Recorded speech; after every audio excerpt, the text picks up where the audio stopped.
Sud Radio, le coup de cœur des libraires. Valérie Expert, Gérard Collard. C'est plutôt les coups de cœur des libraires, parce que nous avons les coups de cœur du libraire. Bonjour Gérard Collard, vous êtes libraire à Saint-Maur, c'est la Griffe Noire. Période intense pour vous, préparation de Noël. Absolument. On ne le répétera jamais assez, allez faire vos courses chez votre libraire. Voilà. Il faut le faire maintenant tant qu'il n'y a pas trop de monde. Oui, parce que les tirages sont moins importants, un problème de papier et tout, donc allez-y. L'événement de la semaine, évidemment, de Goncourt, Renaudot. On va parler du Goncourt qui a été attribué donc jeudi dernier. Et donc le Goncourt a été attribué à Brigitte Giraud, Vivre vite. C'est un livre dans lequel elle essaye de comprendre. C'est une histoire vraie qui lui est arrivée. Son mari est mort dans un accident de moto et c'est une sorte de succession de et si on n'était pas parti, et si on n'avait pas vendu la maison, et si j'avais pas été à mon rendez-vous. Donc c'est une sorte d'autopsie de cette mort, de la mort de son. Oui, j'ai trouvé que c'était une belle écriture, que on est pris par l'histoire, par l'émotion. Il y a de l'humour, c'est pas du tout glauque. Mais ça ne retire pas le fait que, pour moi, le livre qui devait recevoir le Goncourt cette année, parce que c'est quelque chose d'énorme, et pour moi un des grands livres de l'année, et à mon avis, plus que de l'année, c'est le bouquin de Cadral, Les Bertheux, qui est paru chez Miel et Barreau, qui est pour moi une de mes grandes émotions littéraires de cette année. Alors Gérard, cette semaine, votre coup de cœur de la semaine? Alors là, c'est mon gros coup de cœur, c'est un polar, ça va vous plaire. C'est Monzor avec Au fond des anges chez Kalman Levy. Alors déjà, cet homme, il nous avait bien passionné avec ses précédents romans. Et celui-là, alors, il m'a explosé complètement. C'est-à-dire que j'ai été dedans. Puis alors, en plus, vous savez, j'ai mis le cobaye. Donc, je fais essayer à plusieurs personnes, l'intello, le pas intello, celui qui déteste les polars et tout. Et alors là, ça a été unanime. C'est-à-dire qu'une fois qu'ils ont commencé, ils n'ont pas lâché. Ça commence, je ne vais pas vous raconter trop le truc, parce que les gens vont me dire encore. Non, mais un peu l'univers. Alors, on est en Nouvelle-Zélande. Il y a un petit garçon de 8 ans qui est poursuivi par deux types, mais à la Kalachnikov, et qui veulent absolument l'abattre. Il va être sauvé. Le père est un grand spécialiste de l'Antarctique. C'est un grand scientifique. Il a fait une expédition un an avant, et là, ça a été quelque chose... Alors, je ne peux pas vous raconter, mais voilà. Et alors, pour vous, ça a vraiment été, pour moi, c'est le polar, pour ainsi dire, des fêtes. C'est-à-dire, vous ne vous posez pas de la question. Et pour vous résumer le truc, il y a le côté scientifique, c'est Tilliez, pour le côté scientifique. Il y a le côté suspense, il y a du Norek. Il y a Gibel pour la finesse psychologique. Il y a un soupçon Stephen King et un zeste de l'exorciste. Vous voyez le genre, déjà. Et en plus, là-dessus, vous avez la patte inimitable de Monzor qui va vous transformer toutes les phrases en images. On sent que c'est un scénariste, il travaille pour la télé et tout. Et vous ressortez de là-dedans. Moi, j'étais séché. C'est incroyable. Et en plus, c'est très contemporain parce que ce qui se passe, qu'ils vont trouver, qui va faire tout l'axe du roman, peut se passer actuellement. Ça peut arriver. Allez-y, c'est vraiment... c'est un livre d'aventure, c'est la quintessence de ce qu'on peut faire en polar. Donc ça s'appelle Monzor, Au fond des âges. René Monzor, c'est le nom de l'auteur.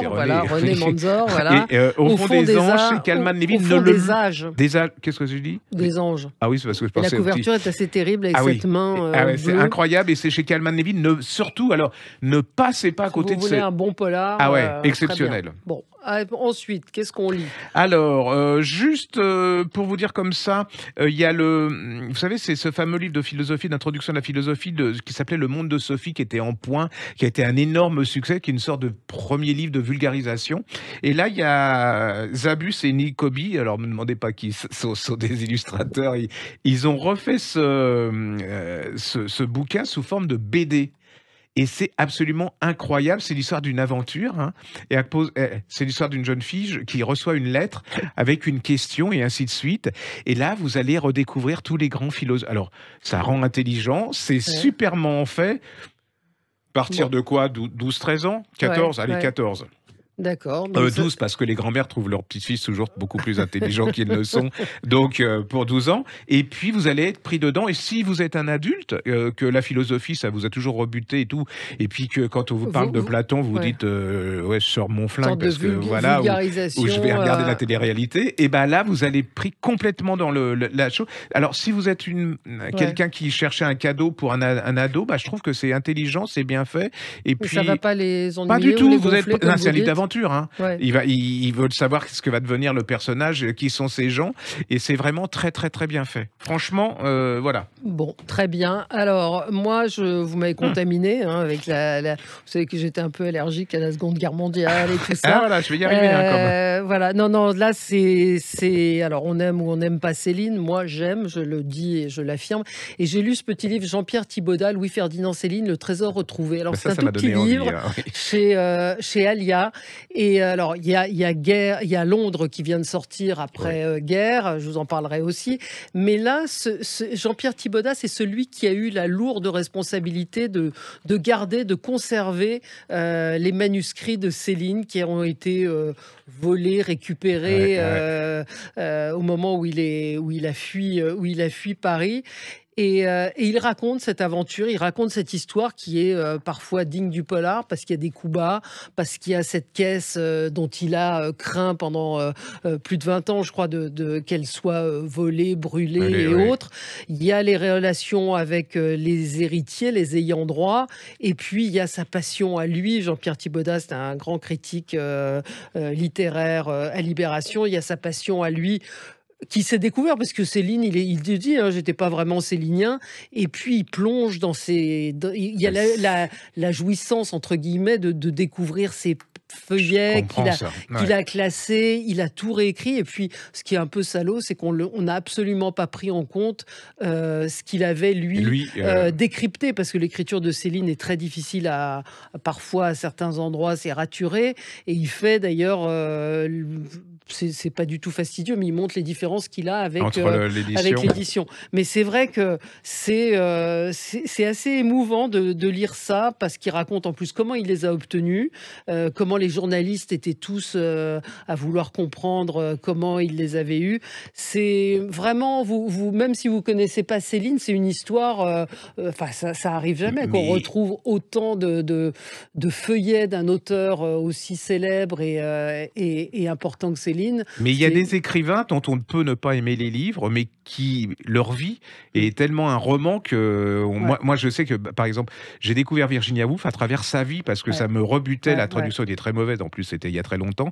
Vous étiez pas né. Et quand on nous racontait sa vie, c'était absolument extraordinaire. Et moi, je trouve que pour découvrir Céline, ce genre de livre est important parce que ça vous donne envie. Oui, ça Et donne c'est envie aussi une autre vision ouais. du personnage, hein, Non, mais il y a cette femme qui a gardé ses manuscrits chez elle. Il y a cette caisse qui est restée dans une cave pendant des années, savoir quoi en faire, ne pas vouloir que les ayants droit, que la veuve Céline les ait. Allez-y, parce que c'est vraiment très très bien. Louis-Ferdinand Céline, Le Trésor retrouvé. J'ai pas envie de rentrer dans les querelles oh non, ça c'est pas. mais Ouais. c'est vrai qu'il a raison. C'est des Enfin, moi, je suis assez d'accord avec lui. C'est des manuscrits qui auraient dû aller à la Bibliothèque nationale et pas tomber dans des mains privées, Ouais. parce que c'est un trésor. Et puis, à Guerre, que moi j'ai lu, que j'ai beaucoup aimé. Là aussi, il y a des gens qui sont pas d'accord, mais vous plongez ces 500 pages dans les bas-fonds de Londres. On retrouve, je sais pas, vous l'avez pas Non, lu, j'ai pas lu. vous avez pas lu Guerre, où il y a Ferdinand qui donc s'enfuit à Londres avec Angèle. Et là, c'est le Londres crado,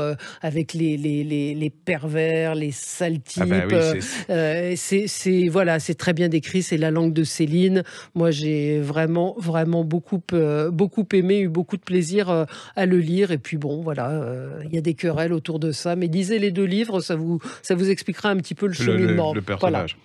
Encore un. Qu'est-ce qu'on lit? Ah ben moi, c'est ma saga de détente. Voilà, des fêtes, préparez vos fêtes. Hein, vous savez, qui était paru de Stéphanie Ancy, Les Lions de Sicile. Oui, Alors, Les Lions de bah, Sicile, c'est l'histoire de ces gens formidable. de Calabre qui vont en Sicile créer une grande saga familiale énorme. C'est-à-dire qu'une fois que vous êtes pris. Puis alors, c'est des accros. Hein. Moi, j'ai mes lectrices et mes lecteurs.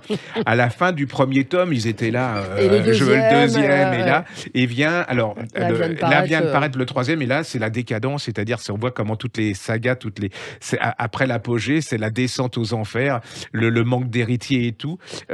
C'est vraiment, ça s'appelle Les Lions en hiver. Ouais. C'est absolument merveilleux. Il y a Ouais. moi, Vous allez je faire un me petit coffret baigne pour là-dedans. Noël Ah bah avec oui, les je trois, me baigne forcément. Ouais. là-dedans. Je me suis baigné dans cette. Il y a le côté, vous savez, le guépard, mais Ouais. version bourgeoise. Et voilà, si vous avez aimé le guépard, c'est Ouais, exact. cette ambiance, Voilà, puis voilà. sicilienne, il y a du soleil, il y a de la haine, il y a de la passion, de la jalousie, de l'ambition. Puis en plus, c'est vrai. Enfin, vous dites, Ouais. c'est vraiment. Vous sentez qu'il y a Ça l'humanité existait. là-dedans. Ah oui, il y a. Ça- Voilà. Vous Puis sentez alors, que elle est c'est super humain. douée. Hein, c'est Ouais. vraiment Elle incroyable. s'appelle Stefania Occi, je sais pas comment on dit, Oui, moi je dis aussi. AUCI, on dit Chi en Ouais. italien. Et vous pouvez commencer par le Les Lions premier, par Les Lions de Sicile. les Floris, qui était le premier tome, qui existe en En collection collection poche. de poche. Et puis le dernier, Il là, y a qui les vient de lions en hiver paraître. qui est absolument. Et puis alors, Ouais. les couvertures sont Ouais, merveilleuses. toujours très beau. Et là, si vous cherchez vraiment une saga, quelque chose à la fois historique, familial, où il y a, comme vous dites, tous les éléments de ce Ouais. qui fait qu'on lâche pas un livre et qu'on a du plaisir, parce que c'est Et ce puis qu'on tout aime. public. Hein. Absolument. Encore un autre? Un autre petit, qu'est-ce que je peux vous donner? Ah ben si, ils viennent de faire reparaître en poche chez HarperCollins Poche de Éric Mercier, Les Fauves. On avait beaucoup défendu ici. Ouais. Ça se passe dans le monde de l'art et c'est l'histoire d'un collectionneur qui est retrouvé dans une porcherie. Et là, il y a quand même un problème. Donc il y a l'enquête qui va commencer. Là, vous allez tomber dans tout le monde de l'art, de l'élite, mais derrière cette élite, alors c'est un grand collectionneur de Matisse, mais qu'est-ce qui se cache derrière comment il les a eus? Est-ce que ce sont des vrais Matisse, pas des vrais? Voilà, il adore les fauves. Il y a plein de choses dedans. Vous lâchez pas, c'est pareil. C'est un tout petit bouquin une fois que vous êtes dedans, et puis vous découvrez ce monde. Il vous fait pénétrer. C'est vraiment, voilà, c'est intelligent, c'est détendant, c'est passionnant. Que Bon. puis-je dire de plus? Non, Voilà, vous je nous crois que redites le titre et le ça nom de l'auteur. s'appelle Éric Mercier, Les Fauves, chez HarperCollins Poche. Et je vous parlerai, il en a fait paraître un autre qui est absolument aussi excellent. Je vous montre le petit dernier, le cadeau d'anniversaire chez Loulou et compagnie. J'adore. Alors c'est Soledad Bravi. Moi j'ai une passion pour son dessin. Elle peut tout dessiner. Je vous avais parlé de son livre sur la littérature. Ah oui. Et là c'est un petit garçon qui reçoit un cadeau, un vélo, mais il faut lui acheter un casque. Donc je trouve que c'est un livre qui est bien parce que ça permet, quand les petits aujourd'hui on les voit sur des petites trottinettes et tout, Ouais. de leur faire comprendre l'importance Entendu. du casque. Et oui, à la fin il veut pas retirer son casque pour dormir. Donc Soledad Bravi, le cadeau d'anniversaire, c'est joyeux, c'est gai, et puis ça pourra vous aider à acheter un casque pour la trottinette ou le vélo. Voilà, petite pause. Oui, on a encore du temps, hein, et on se retrouve dans un instant. Sud Radio, le coup de cœur des libraires. Valérie Expert, Gérard Collard. Et comme chaque semaine, ou à peu près chaque semaine, Ouais, on passe un coup de quand on- fil à une personnalité, à un auteur ou à un ou une libraire, évidemment. Une libraire personnalité. Oui, libraire personnalité, c'est le cas de Lydie Zanini. Bonjour Lydie. Bonjour, Vous êtes je suis libraire ravi d'être une personnalité Eh libraire. ben voilà, vous êtes Quand même. vous êtes quand même une libraire, une des libraires de France les plus actives et les plus Reconnu. reconnues. Voilà, je Sans doute cherchais le bien. mot. Vous êtes libraire à Bourg-en-Bresse et c'est la librairie du théâtre. Oui. Voilà. Alors Lydie, votre coup de cœur cette semaine. Alors, je suis très embêtée parce que j'en ai deux, mais Ah. ça fait rien. Je Bon, vais allez-y. Très choisir. bien. Allez-y. Allez-y. Deux Oui. bons. Alors, il y en a un qui s'appelle Un tourbillon de sable et de cendres de Amy Armand, qui est paru chez Charleston. Mhm. Et c'est un roman que j'ai trouvé vraiment passionnant parce qu'on connaît plein de choses sur la guerre chez nous en France, mais on ne sait pas grand-chose sur la guerre en Italie. Là, on démarre avec deux gamins. On est en 1929. La petite Eva, elle est de confession juive. Elle grandit avec un copain à elle qui s'appelle Angelo, qui est américain, que ses parents ont laissé en Italie. Ce petit garçon, Angelo, il a un souci, il a une jambe en moins, et son père, très gentil, lui a dit qu'il sera prêtre, parce que c'est pas la peine, aucune femme ne te choisira. Le gamin part avec cette idée dans la tête. Il deviendra prêtre, effectivement. On saute 11 ans, les enfants ont grandi. 1940, les nazis envahissent la ville, Mussolini grimpe dans les sondages d'opinion, c'est le cas de dire, et la vie devient de plus en plus dure. Angelo est devenu prêtre, il travaille avec les grands du Vatican pour essayer de sauver des juifs et des juives qui sont enfermés ou cachés dans les tous les endroits possibles de Rome, aussi bien tous ces gens qui peuvent, tous les prêtres, toutes les bonnes sœurs, tous ces gens-là qui vont pouvoir aider. Et à travers cette histoire-là, on va avoir l'histoire de deux gamins. Eva est mordue de violon, les Allemands vont la repérer, et systématiquement, elle va devoir aider et travailler avec les Allemands. Mais elle va s'en servir pour faire de la résistance. Mais alors, qu'est-ce qui est nouveau dans ce livre, justement, pour vous, Lydie? Est-ce qui vous a plu? Alors moi, ce que j'ai beaucoup aimé, c'est que, bon, ça va bien finir, on s'en doute bien, parce que les gamins grandissent avec une belle amitié qui pourrait être presque une amitié amoureuse. Mais ce que j'ai aimé surtout, c'est qu'on voit tout un aspect de la guerre en Italie et toutes les ramifications qu'il peut y avoir en Europe, avec les tenants et les aboutissants. Et c'est quelque chose de fabuleux parce que on n'a qu'une idée de la France, mais pas de l'Italie. Et on est au milieu d'une guerre qui pourrait nous toucher, nous, et on s'identifie très facilement à Eva et à Angelo. Avec cette relation très particulière entre les deux. Et puis non seulement ça, puis on se rend compte qu'on n'a rien, mais on déplace des montagnes. Vraiment, on déplace des montagnes. Et c'est vraiment fabuleux. Et quand je l'ai lu, j'ai pensé à Gérard. J'ai dit, c'est un bouquin qui devrait adorer Gérard. Qui devrait lui plaire. Bon, il va le lire. Et vous avez un super retour de vos clients, évidemment. Oui, tout à fait. Un tourbillon de sable et de cendres, c'est aux éditions Charleston et l'auteur s'appelle Ami Harmon. Ou Harmon, je ne sais pas comment on dit, H-A-R-M-O-N, édition Charleston, un tourbillon de sable et de cendres. Écoutez, on est toujours ravis d'avoir vos coups de cœur, Lydie. Le deuxième, c'était quoi? Parce qu'on est curieux quand même. Alors, le deuxième, c'était Miss Elisa, chez Hervé Chopin, de Annabelle Apps. C'est une histoire qui se passe en 1835 à Londres, des femmes qui vont encore se battre pour s'en sortir, et on est dans le monde de la cuisine. Elle s'appelle comment?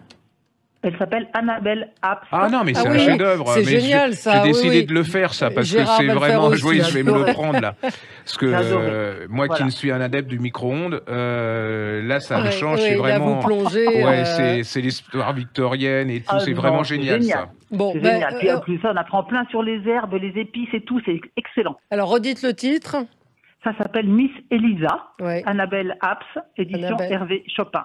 Annabelle Apps, voilà, il y aurait eu 2 coups de cœur pour le prix d'un. Merci beaucoup. Et puis Gérard va le lire, il va en refaire un coup de cœur. Voilà, oui, absolument. Voilà. Moi, je l'ai sur ma pile, ma palle, comme on dit, ma pile à lire, et je vais m'empresser de le lire.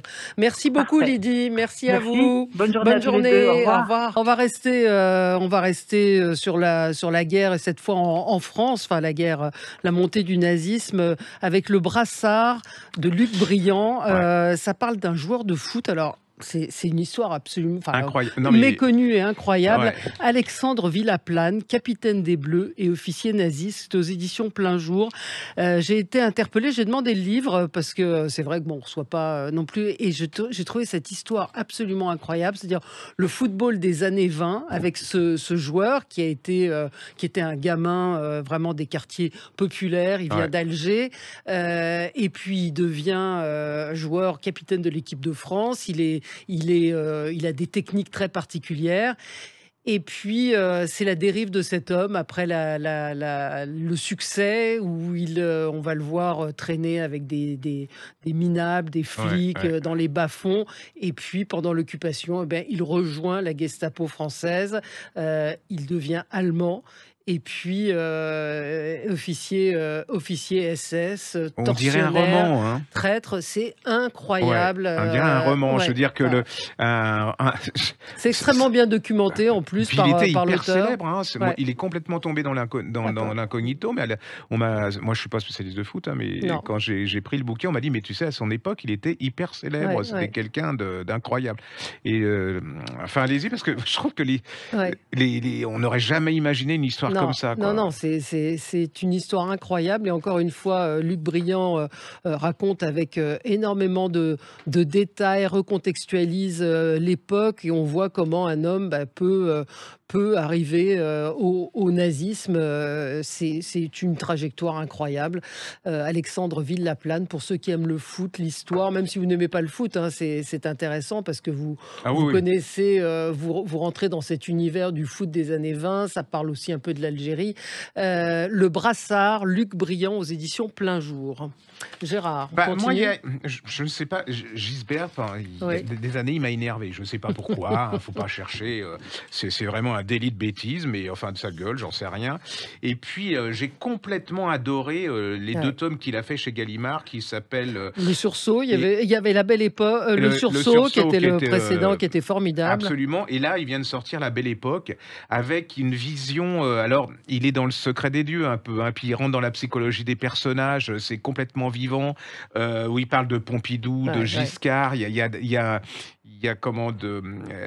des portraits de Pompidou et de Giscard qui sont absolument incroyables, et puis il va vraiment il va les chercher, hein, il furette dans leur âme, dans leur... J'ai adoré, et en plus il y a son père, il y a sa famille, je connaissais pas, donc il fait souvent le parallèle entre qui est américain, je savais pas que son père était américain. Aussi, il l'a raconté dans un livre formidable, comment il est... mais j'ai des préjugés, donc je suis... Vous ne l'aviez pas lu, mais c'était vachement bien. Et là, il raconte comment son père, qui était américain, dit mais l'américanisation arrive en France, une catastrophe et tout, et puis il était résistant. J'ai trouvé ça, vous êtes dedans, c'est l'histoire en direct, mais ça n'a rien de langue de bois. Il est brillant, hein, il est intelligent, et puis je trouve que il y a des gens qui deviennent de plus en plus cons quand ils vieillissent, et puis lui, je trouve qu'il il se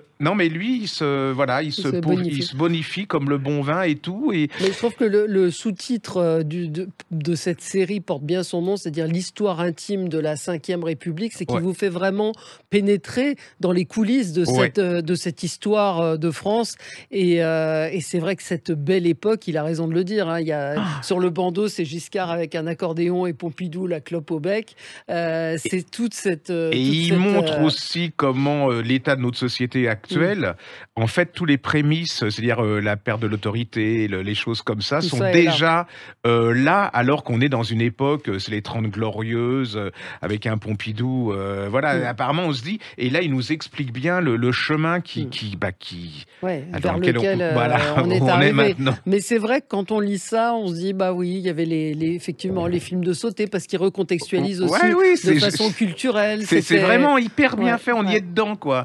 Allez-y, La Belle Époque, donc Franz-Olivier Gisbert, histoire intime de la Ve République, et lisez le précédent, Le Sursaut, qui a peut-être dû paraître en poche. C'est en folio, je pense.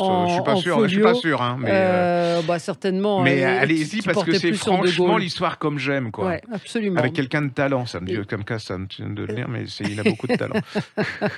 La Belle Époque, c'est aux éditions Gallimard dans la collection Blanche. Voilà, c'est fini pour aujourd'hui. On se retrouve la semaine prochaine. Gérard. Bon dimanche à tous. Sud Radio, le coup de cœur des libraires. Valérie Expert, Gérard Collard.